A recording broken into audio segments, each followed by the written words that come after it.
relax the body.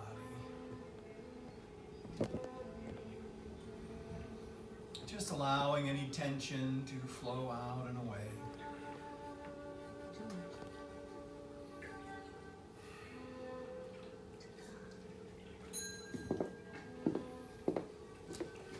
Ease your mind by releasing any worries or concerns.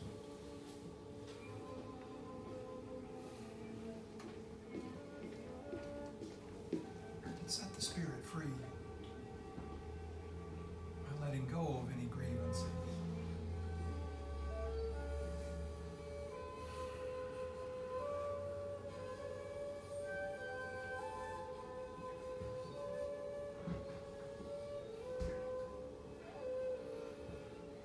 Say to yourself, I am at peace.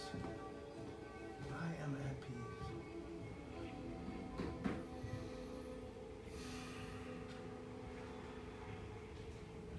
Just for the next few moments, allow my words to be your words.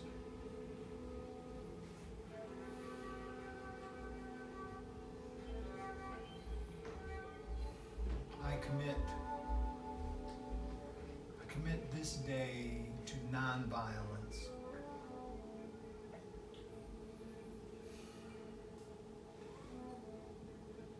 I will be a center of peace, and I will extend my center out into my perceived world.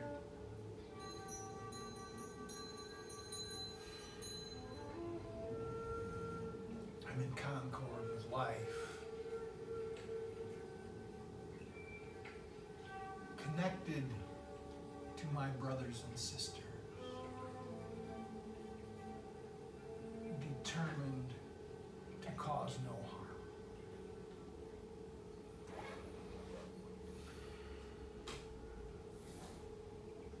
I will do no violence, physical or mental.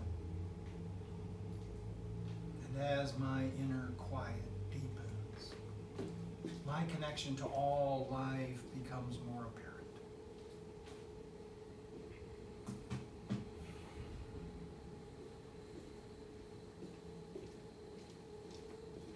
I will examine any behaviors or habits that may cause destruction in the wider world.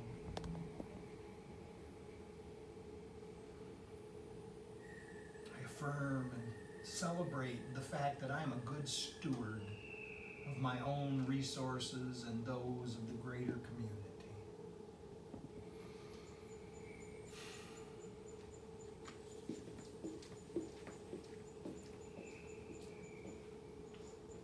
Today I'm moving toward harmony. I have decided for the unity of all life.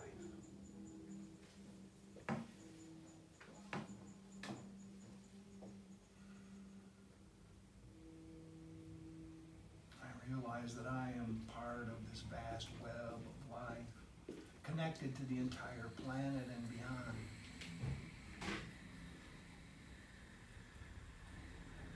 I take on the role of protector of that which I am connected to.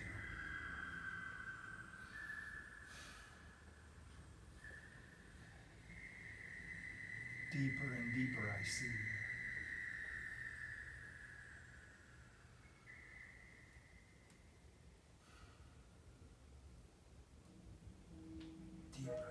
Deeper and will surely not resolve itself today, but will provide continual opportunity for practice. But still, I am at peace right now.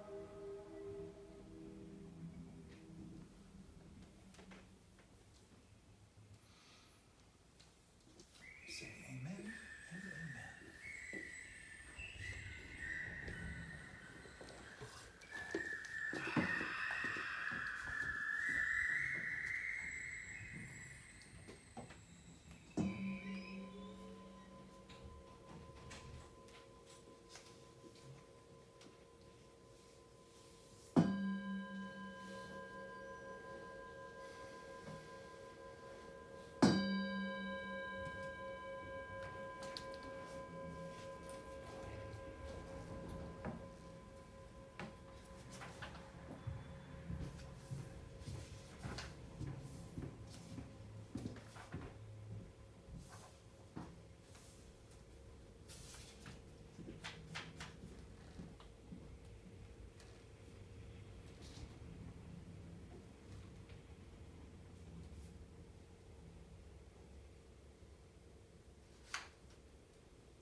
yes, I haven't read this for a long time.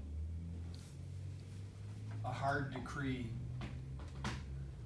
Last night, God posted on the tavern wall a hard decree for all of Love's inmates, which read, if your heart cannot find a joyful work, the jaws of this world will probably grab hold of your sweet ass. Don't swear in church. It's Hafiz. Come on now. It was written in the 1300s. What do you think about that? Was it? Is there more to that one? That's it. Right? That's it. Boom. That's it. Wow. We could just do this and then go on with it.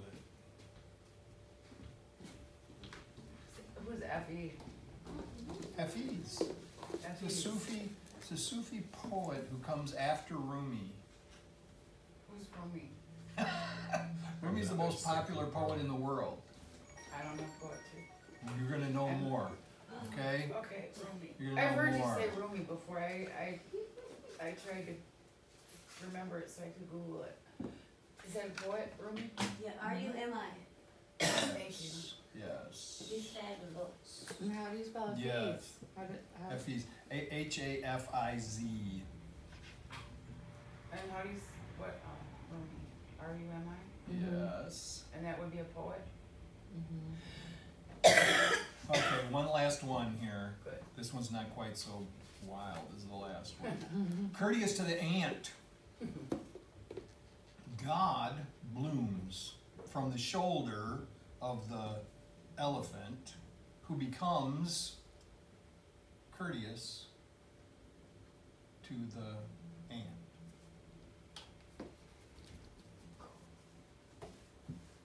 Yep.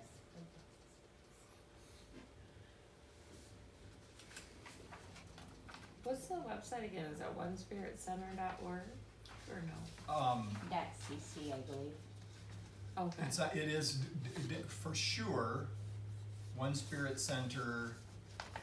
I think .org works, but CC is the original one. Okay.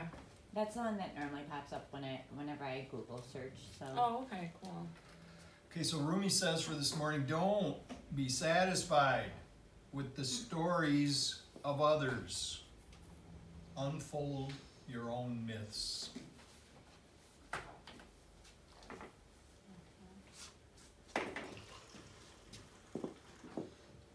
Finish one cup, and I'm done. Okay.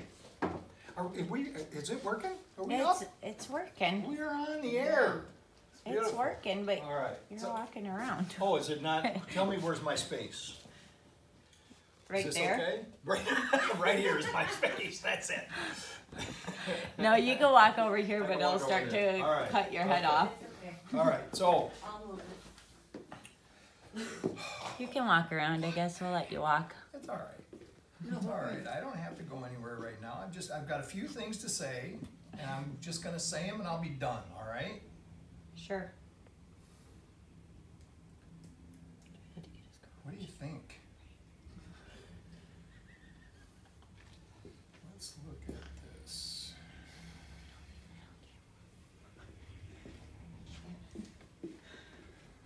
Alright, so the acceptance. What's that sign say out there? Accept everyone. It says everyone except.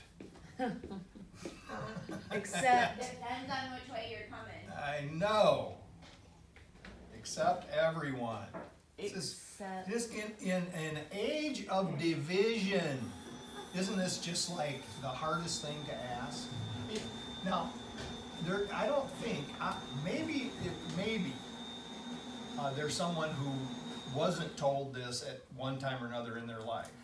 I know some of us grew up in very intolerant families, and you never would have heard a word like that. You never would have heard that. But somebody in your life said something like it. And when you're young, then it's like you can kind of like, oh yeah, that sounds good. And then the older that we get, the more we have all of these judgments and opinions and all of the reasons. Well, listen, I'm just going to tell you, I can accept just about everybody. I can accept everybody except those who don't accept everybody, which is everybody, right? I mean, at one time or another, right? I'm prejudiced against the prejudiced. I am angry with all of those angry people. This is the problem. That was me the other day. So this principle of acceptance, I don't think that it's automatic. I don't think it just, I believe the more we practice, the more that we get quiet. We have a basis to operate from. We have some kind of a foundation in the silence that we can make some different decisions than maybe are those automatic decisions. Because, you know, right now, I think, I've just got to say for some time, I was thinking, and I'm still hoping this is right, that the spiritual community, the overall general loving spiritual community, the spiritual community that's not connected in any kind of dogmatic way, but the spiritual community that, the spiritual community of us that is moving towards being more loving. I have thought for years that community is growing. On the other hand, I have noticed lately that it seems as if the community of hate is growing. But then when I really look into it, I think it's not. I just think that community has been given permission to voice its shall we say, opinions. They feel so because for a while it was like that really wouldn't be acceptable, right? Except, you know, around your good old boys. So see, even in this, so this is the problem. This problem of finding a reason why someone's different. This is what stops the acceptance. The ability to accept people as they are gets stopped when we have a judgment about who they are. We have a judgment about what they say. We have a judgment about, and more difficult when we start working on this idea that we're just going to accept them and love them even though they seem to be totally unlovable. And we're just going to do it, you know, we're going to make this decision as we're going to do it. And then we're presented with the question of how then do we deal with the hate? How do we, as far as in our role as being, you know, like stewards to the larger community? So I'm thinking that acceptance and love and holding everybody in the highest regard in our hearts, we've got to figure out that we can still speak up. We can still speak up and say that, no, that's not right. That's not right. That's not okay. Now, so the secret then is, how do we do that? How do we do that without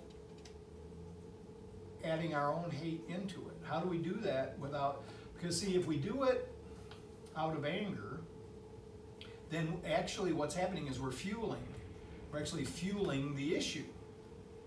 And so there's got to be, there has to be another way. So this is why, you know, we talked about this a couple of times, this idea. Lately, it's become fashionable to be uncivil. And it didn't start lately, it's been growing over time. But for a few years, the incivility was mostly on the side of people who seem to be less educated and very much full of fear and feeling threatened in society, and so there was a lot of, and listen, those are the people, what? those are the people who, unfortunately, our president speaks to. I mean, it's just, and on purpose. On purpose, because this is the, you know, I always like an audience that agrees with what I say. I mean, I love that, right? So, and I think all of us do. And so and sometimes, man, we had a couple, so here, the thing is, I just want you to know that I'm not up here to talk badly about the president. I am just saying this is pretty obvious to me that he's this great symbol for my own ego out of control. And so what we've seen is this permission giving of people who really should know better, but they kind of like the idea that now they can just say or do anything and even cause physical harm to people, and it's okay, because you know why it's okay? Because the president kind of says it's okay, right? If it wasn't him, it'd be somebody else that was giving people permission. But what I'm getting at here is that this shrieking, raucous screaming at each other has grown lately. And so the division becomes deeper and wider. And it actually causes, I think, I'm pretty sure that probably everybody here has had the experience where there's been disagreements in their own families over these things. And then, you know, and you can't just say it's old crazy Uncle Russell. He's always, but this is, so you can end up in a situation, well, you end up in a situation where you just don't bring it up, right? You just don't bring it up when you, but what I'm thinking is that instead of allowing fear, and this is the problem, this is the thing that gets in the way of this acceptance for me, is that my fear comes up and I get this sense and almost a panic like it's going to get worse. And when I look back at history and I see how these fascist regimes rose up, I mean, you know what? We should all know this. We should all have a handle on the history of the world and how these things occur. And how they always occur is for a group of people in the larger community to begin to blame and think that another group of people is the cause of their problems. And then you get a spokesperson involved who fires it all up and keeps going back to it over and over again. This is a pattern that gets repeated, and it's where just Google Nazi. The only thing that is not present right now, we've got all of the components are in place in our country right now for us to be a fascist regime, except for one thing. We're not at the point where we have a single party, but virtually there is a single party right now. So I guess my message to that is, would you please vote? Would you just please go out and vote and help others to vote? And we don't have to tell people who to vote for. If we just help people who are not voting now, most of them will see that their own best interest would be in voting for something just a little more tolerant and a little more loving and, you know, not so crazy. So anyway, but how do we deal with it in society when you go and you hear, and people are like very much wanting to just push it out there, like this opinion, the opinion on either side, people are just right on the verge of yelling about it. They just want it. Because it's pretty apparent that both sides are upset. And so in many social situations, there can be arguments. And people that you may have associated with for many years, even though you knew that they didn't have the same political ideas that you did, you associated with them for years, now you want to avoid them. Be very careful as to what you say. Well, what I think is most important is that we continue, for us, people on the spiritual path, that what we do is we continue to retreat. We continue to retreat within, not retreat from the issue, but retreat within, to take refuge. We take refuge in, as the Buddha said, I take refuge in the Buddha. I take refuge in the Dharma. I take refuge in the Sangha. So I take refuge in God. And is God within me? I take refuge in the principles, you could say in the scripture, some might say I take refuge in the steps. I take refuge then in the larger community. I take refuge in the congregation. I take refuge in the fellowship. And so this idea to visualize, to be able to visualize ourselves having this place. We have a community that we are part of. Even though there are people in the community that do not agree with us, we can still take refuge in the fact that we are part of the community. In our mind, it calms us. It makes us more peaceful. To take refuge in principle, meaning to stick to principle. It is not a principle to yell at somebody. It is not a principle to just blast out all of this anger at other people who obviously are afraid too. They are afraid, they may be on the other side of the issue, but they are afraid too, or they would not be angry. It's not a principle. So we take refuge in principle. What is the principle? What did Jesus say about this? He said this thing, man, I cannot say this enough. I know you may think I've said it enough, but I cannot say it enough. They asked Jesus what was the law. The 500 and some laws, right? They asked him, what is it? He said, the law is this. Love the Lord thy God with all thy heart, with all thy soul, with all thy mind. And the second is like unto it. Love your neighbor as yourself. That is the number one principle to take refuge in. So we remember and we look for ways to extend through love. So listen, I am not preaching to the choir. I'm preaching to myself right now. We've got to figure out a way to be able to lovingly say, this is not okay. This treatment of other people is not okay. This position that we are continually putting the people that can afford it the least in the worst situations. We continue to worsen the situation for those of us who are the less fortunate. And I'm not just saying in our country, it happens in our country, even with our own citizens, but we are certainly, the idea that we would not offer protection to people who have been terrorized where they come from. This is not in principle. It is not in anybody's principle. The only reason that we allow it is because we don't understand. People do not understand what is really going on. Many of us think it's a trick that people who are coming here looking for sanctuary are trying to trick us into taking them in. And then, of course, they're going to steal your job or rape your daughter. This is ridiculous. Uh-oh, I'm starting to get upset. Sorry.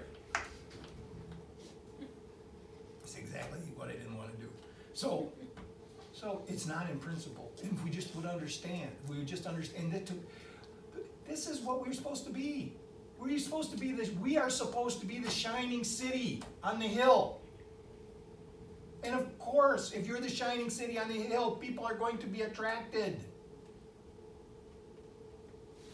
So we need to welcome people. We need to welcome people. Yes, immigrants. Again, this is just total ignorance of history. If we just look at history, and I'm not saying, look, here are just a couple of things. In Europe, you have a number of countries that have open borders. People pass freely. Oh, okay? Now, there's a whole group of right-wing people in Europe who don't like it. I am not even saying let's open the borders. I'm not even saying that. I'm just saying let us look, instead of manipulating people through fear, let's look at the reality of things. Right now, our population is shrinking, right? Right now, we have a whole group of jobs that are going unfilled because we are educating people from other countries here. We're giving these great educations to people, and they're paying for it, but as soon as they're done and get their degree, we kick them out. This does not make any sense. Anyway. It's still, hey, I'm still on topic. It's still about acceptance. Don't look at me funny back there. So, this is this broad idea of accepting people as they are. And accepting as many people as we can who are first, let us just think about being loving. Bring in, accept as many people as we can comfortably accept that are in trouble. And then be smart about this immigration policy and accept the people who have skills that we need, that they can contribute to the greater community. Okay, that's enough. That's enough of that. That's enough of that. So this is the thing. I'm feeling at odds with my fellows.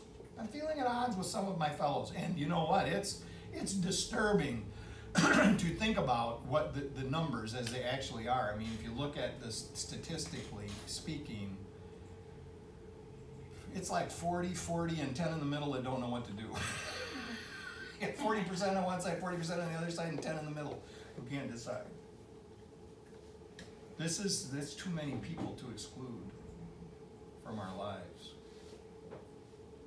That means that no matter where you go, there's like, no matter who you're no matter where, almost where, I mean, unless you're going to a rally, and then somebody's gonna be counter protesting anyway.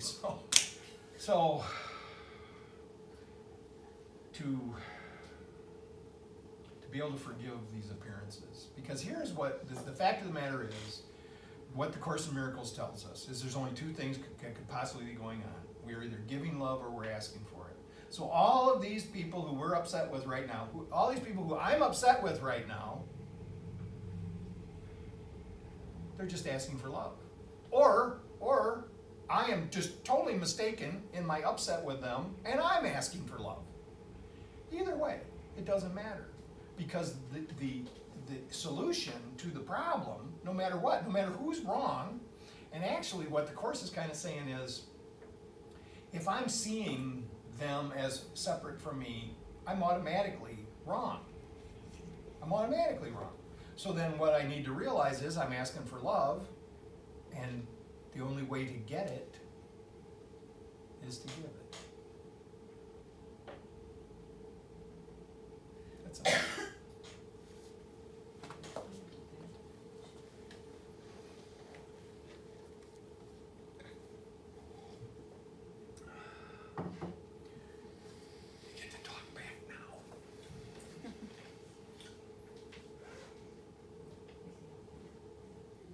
I'll say something. I work at a